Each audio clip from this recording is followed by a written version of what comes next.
Halo. Halo. Naitwa Kagoma, mkurugenzi wa mochwari. Mochwari?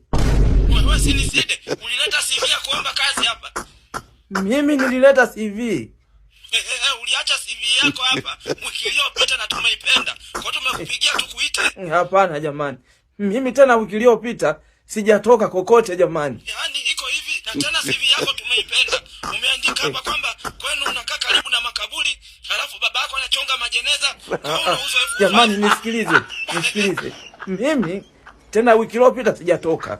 Sema tu nakumbuka nilitoka ilikuwa ni Jumanne ambapo nilienda kwenye tawi la CRDB benki.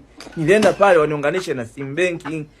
Maana wanaita benki kimpango wako. Mimi nilikuwa nataka nianze kufanya miamala tu kupitia simu yangu. Tena sasa mwezi huu nitoa hata na sadaka kupitia sim banking. Lakini mochwari mimi sijakanyaga huko. Sisi tushakupitisha, tumependezwa na uzoefu wako wa kazi. Hivyo tunataka Jumatatu ulipote kazi. Jumatatu? Mimi siji bwana huko. Usijali tutakufuata wenyewe. Mtanipata mapema mno.